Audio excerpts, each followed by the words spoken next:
Welcome back. اچھا, ثالثی بظاہر بہت اچھا کام ہے, ثواب کا کام ہے, لیکن بہت کم ہمیں احساس ہوتا ہے کہ اس سے زیادہ ٹیکنیکل کام نہیں ہے, اور ثالث میں کم از کم ہاتھی کے لیول کا صبر ہونا چاہیے کہ وہ ہر اوندھی سیدھی بات جو ہے برداشت کر کے اپنے جو فریقین ہیں ان کو راستے سے ڈی ٹریک نہ ہونے دے.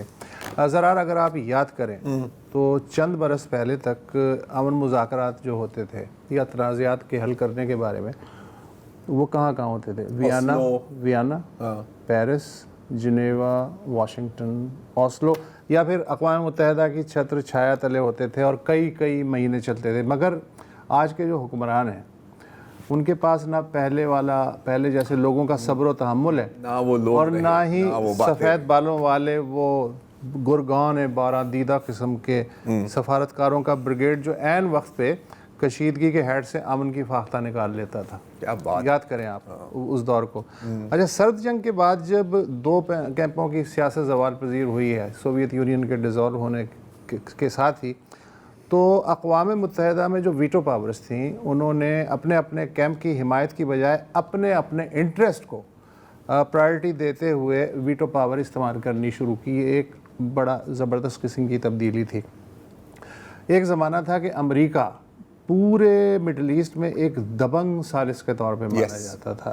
مثلا میں آپ کو مثال دوں, مصر اسرائیل جو امن معاہدہ ہوا 1979 کا, اور پھر PLO اسرائیل امن سمجھوتا جو ہے کیمپ ڈیوڈ وغیرہ, یہ اس کی واضح مثالیں. لیکن 1991 کی جو جنگ کویت ہوئی تھی اور بالخصوص 9/11 کے بعد امریکہ خود اس علاقے میں ایک براہ راست فریق بن گیا, اور اسرائیل کی طرف اس کا جھکاؤ اتنا بڑھتا چلا گیا کہ اب مشرق وسطیٰ میں کوئی بھی ملک اسے آنیسٹ بروکر کے طور پہ ماننے کے لیے تیار نہیں ہے.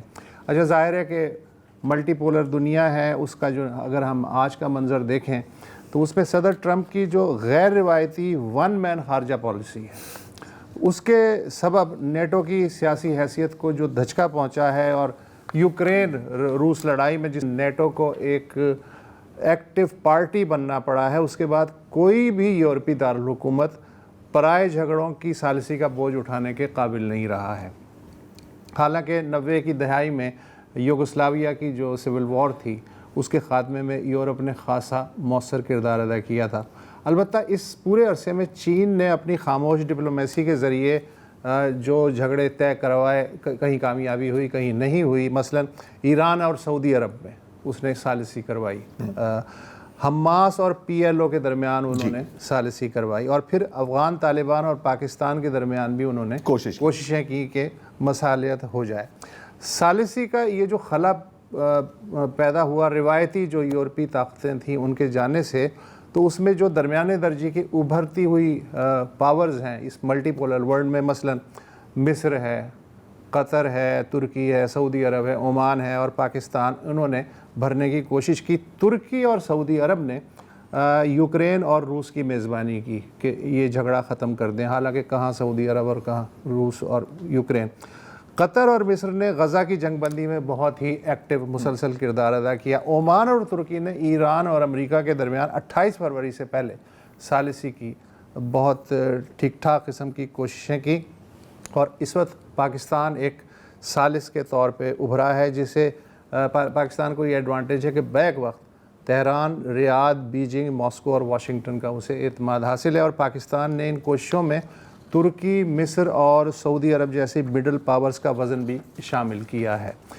مگر اس مصالحانہ ایکٹیویزم کے پیچھے محض نیک نیتی نہیں کہ جی ثواب ملے گا دو لوگوں میں کرنے کا. اس میں ظاہر ہے کہ آپ کا اپنا جو نیشنل انٹرسٹ ہے اور سلامتی اور مفادات ہیں وہ سب بھی کاؤنٹ ہوتے ہیں. مثلا ایران اور لبنان کی جنگ میں اسرائیل کے شامل ہونے سے مصر کو اسرائیل کی جو گیس کی برآمدات تھیں وہ معطل ہو گئیں. شاید آپ لوگوں کو علم ہو کہ مصر کی جو اس وقت 60% گیس کی ضروریات ہیں وہ اسرائیل کے جو گیس کے ذخائر ہیں ان سے پوری ہوتی ہیں, لہٰذا ظاہر ہے کہ اس سے زیادہ کون چاہے گا کہ جلدی سے جلدی امن ہو. ترکی نیٹو کا ممبر ہے, لیکن اس کے باوجود نہ صرف اسرائیل کے نئے طاقتور علاقائی حریف کے طور پہ دیکھا جا رہا ہے, بلکہ ایران کے ساتھ ترکی کی سرحد بھی ملتی ہے. اگر ایرانی ریاست میں انتشار پھیلتا ہے تو عراق، ایران اور ترکی میں بسے ہوئے کردوں کا درد سر ایک بار پھر اٹھ سکتا ہے ترکی کے لیے، اور پھر پناہ گزینوں کی ایک بڑی تعداد بھی ترکی میں داخل ہو سکتی ہے، اور ترکی پہلے ہی سے تقریباً 30 لاکھ شامی پناہ گزینوں کا بوجھ جس سے ترکی کے معاشرے میں کئی مسائل پیدا مسائل ہر جگہ ہوتا ہے، ہمارے معاشرے میں بھی ہوئے۔ اچھا، اور سب سے بڑی بات یہ کہ ایران سے فرصت پا کے اسرائیل کی پوری توجہ ترکوں کی طاقت کو چیلنج کرنے پہ مرکوز ہو سکتی ہے اگر ایرانی اسٹیٹ کمزور ہوتی ہے۔ چنانچہ ترکی کا موجودہ جنگ میں ایک متحرک مصالحتی کردار سمجھ میں آ سکتا ہے۔ پاکستان کا بھی کم و بیش ایسا ہی چیلنج ہے۔ ایران سے بلوچستان ہوا ہے جہاں آپ کو پتہ ہے کہ کئی برسوں سے شورش چل رہی ہے۔ اب تک مبینہ طور پہ ایران سے 13,000 پناہ گزین پاکستان آ چکے ہیں۔ پاکستان میں لگ بھگ 20% آبادی جو ہے وہ اہل تشیع پہ مشتمل ہے۔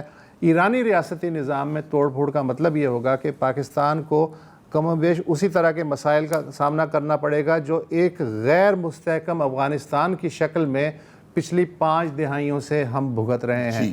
لہٰذا ایران کے آس پاس موجود یہ جو ممالک ہیں ان کے پاس سوائے مصالحتی کوششوں کے تنے ہوئے رستے پہ چلنے کے علاوہ مجھے کوئی راستہ نظر نہیں آتا، اور پاکستان جو ہے پہلے اقتصادی رولر کوسٹر پہ سوار ہے، اس کے لیے تو یہ بہت بڑا سنگین مسئلہ ہے۔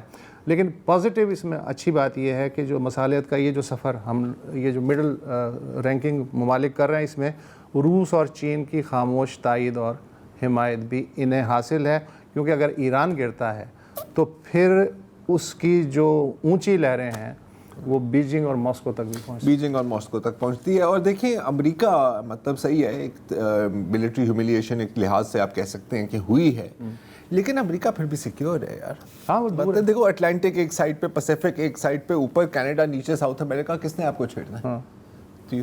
مسئلہ تو ہم ہی ہوگا نا، زیادہ زیادہ یہ ہوگا نا کہ گر جائیں گے تو پھر کپڑے جھاڑ کے اٹھ کھڑے، اور نہیں تو کیا۔ ویتنام میں بھی یہی، افغانستان میں بھی یہی۔ کئی بار ہم نے دیکھا ہے یار، کئی بار ہم نے دیکھا۔ وقفہ لے لیں۔